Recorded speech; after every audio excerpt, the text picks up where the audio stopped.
ఇక్కడ మనం భారతంలో మన వైదిక ధర్మం యొక్క 3 తత్వములు కనబడతాయి. వైదిక ధర్మం 3: కర్మ, ఉపాసన, జ్ఞానం. 3 వైదిక ధర్మంలో మరొకటి లేదు. కర్మ అవి ధర్మములు, ఆ ధర్మములు చెప్తూనే ఉన్నాడు.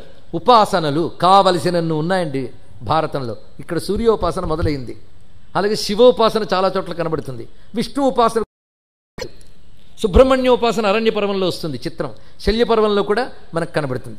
శక్తి ఉపాసన 2 పర్యాయాల్లో మనకు కనబడుతుంది. ఇంకా చెప్పాలంటే 3 పర్యాయాల్లో. అరణ్య పర్వంలో సరస్వతీ గీత ఉంది, విశేషమైన అంశం. ఆడ తర్వాత మళ్ళీ విరాట పర్వంలో దుర్గాస్థితి, అర్జునుడు చేసిన దుర్గాస్థితి, ఇవన్నీ కనిపిస్తాయి మనకి. ఇక ఈ మొత్తం రాస్తున్నవాడు గణపతి, ఇంక చెప్పడానికి ఏమన్నది ఇక్కడ. ఆయన గురించి మొట్టమొదటి చెప్పారు, ఆదిలోనే మొత్తం చెప్పారు. కనుకనే వైదిక ధర్మంలో ఉపాసనలు మొత్తం 6. ఇంకా ఏదో వచ్చినా అది అవైదికమే తెలుసుకోండి. ఇక్కడ మొత్తం 6. మీరు ఈ 6 మతములు కలిపి వైదికం, షణ్మతములు. ఈ షణ్మతాల గురించి చెప్పే గ్రంథం మహాభారతం, ఎందుకంటే పంచమ వేదం కనుక వాటి ఉపాసనా విధానాలు చెప్పారు. చిత్రం ఏంటంటే వేదముల్లో అనేక మంత్రములు, సూక్తములు ఉన్నాయి. వేదాల్లో ప్రధాన దేవతలకు సంబంధించిన సూక్తములన్నీ ఇందులో కనబడండి. అగ్ని సూక్తం అనేక సార్లు వస్తుంది. మనం మొన్న మందపాలు చరిత వృత్తాంతాల్లో అగ్ని సూక్తం చెప్పుకున్నాం. అంతేకాదు వివిధములైన దేశాలని దండయాత్రకు వెళ్ళేటప్పుడు సహదేవుడికి ఒక చోట అగ్ని యొక్క అనుగ్రహం కలిగిన దేశం కనబడితే సహదేవుడు అగ్ని సూక్తం చదువుతాడు, స్తోత్ర రూపంలో ఉంటుంది. అక్కడ అగ్ని స్తోత్రం చేస్తే అక్కడ అగ్నిదేవుడు అనుగ్రహించి ఒక మాట చెప్తాడు, ఎవరైతే ఈ స్తోత్రాన్ని పఠిస్తారో వారికి అగ్నిహోత్ర కర్మ చేసిన ఫలితాన్ని నేను ఇస్తాను అన్నాడు. దీన్ని బట్టి వ్యాసుడు భారతాన్ని ఎలా చూపించాడంటే కౌరవ పాండవులు కథలు చెప్పడానికి చెప్పలేదు, మన బ్రతుకు తరించిపోవడానికి కావలసినని పెట్టాడండి. అందుకే వ్యాసుడు ఎలా రాసాడయ్యా అంటే కృపయా మునినా కృతం అని ఒక మాట అన్నాడు. ఇక్కడ దయతో రాశాట. ఎందుకంటే కలియుగంలో వేదాధికారం లేనటువంటి వారు చాలామంది ఉంటారు, వేదముల మర్మము తెలియలేని వాళ్ళు చాలా ఉంటారు. వీళ్ళందరూ తరించడానికి ఏం చేశారంటే వేదముల యందు సూక్తములతో, మంత్రములతో, స్వరములతో చెప్పిన విజ్ఞానాన్ని శ్లోకాల రూపంలో అందించాడు. ఒక్క విష్ణు సహస్రం వేదముల్లో చెప్పిన విష్ణు సూక్తములన్నిటి సారాంశం తెలుసా? ఆ కోణంతో పరిశీలించాలి ఒక్కొక్కటి, సామాన్యం కాదు. అగ్ని సూక్తం, ఇప్పుడు మనం చెప్పుకునే సూర్య ఉపాసన, ఇదే సూర్య ఉపాసన తర్వాత మరికొన్ని పర్వాల్లో కనిపిస్తుంటుంది. అవన్నీ చూస్తే సౌరారుణ మంత్ర సారం అక్కడ కనబడుతుంది. పురుష సూక్త మొదలుకొని విష్ణు సూక్తములంటి సారం విష్ణు శాస్త్రంలో, రుద్రము యొక్క సారం అంతా కూడా ద్రోణ పర్వంలో కనబడుతుంది. శతరుద్రీయ అధ్యాయం ఉందండి అక్కడ. కనుకనే స్వరణీయమంతో అధికారంతో చేయవలసిన వేదముల్ని అందరికీ అందుబాటులో తేవడం కోసం ఋషి అద్భుతమైన శ్లోక రూపంలో చూశాడు. అందుకే భారతం ఒక్కటి చాలు మన బతుకుల్ని బాగు చేయడానికి. ఎన్ని మార్లు అంటున్నామో ఒకసారి గుర్తుపెట్టుకోండి. అందుకే కేవలం కురుపాండవుల యొక్క రణగుణ కథ కాదు ఇది, అది కూడా ధర్మాధర్మములు తెలుసుకోవడానికి మనకు చూపిస్తూ తద్వారా ఉపాసనా పద్ధతులు చూపిస్తున్నాడు. ఇవాళ మనం ఆదిత్యోపాసన చెప్పుకున్నాం. ఉపాసనల భాగం ఎక్కువగా అరణ్య పర్వం నుంచి మనకు మొదలవుతుంటుంది. ఎన్ని వృత్తాంతాలు, ఎన్ని అద్భుతాలు.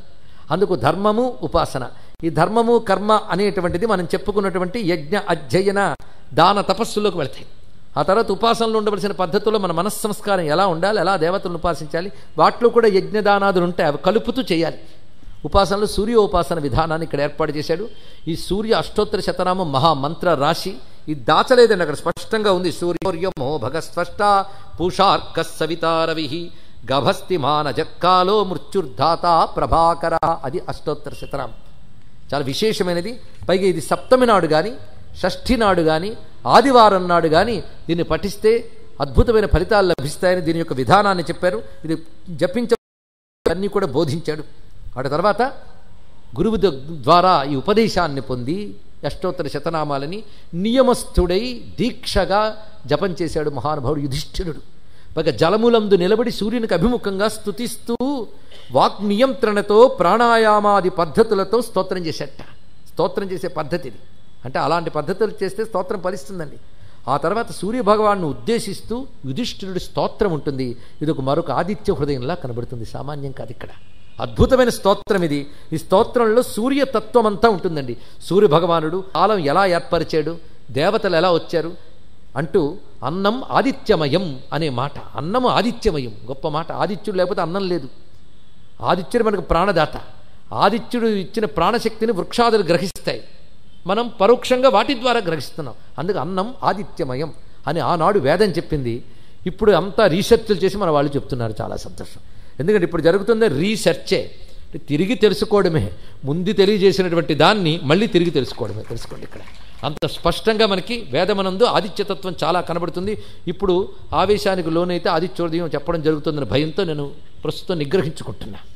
ఎందుకంటే అది ఒక్కటి చాలు 12 రోజులు తీసుకుంటుందని ఇక్కడున్న చాలామందికి తెలుసు విన్నవారికి.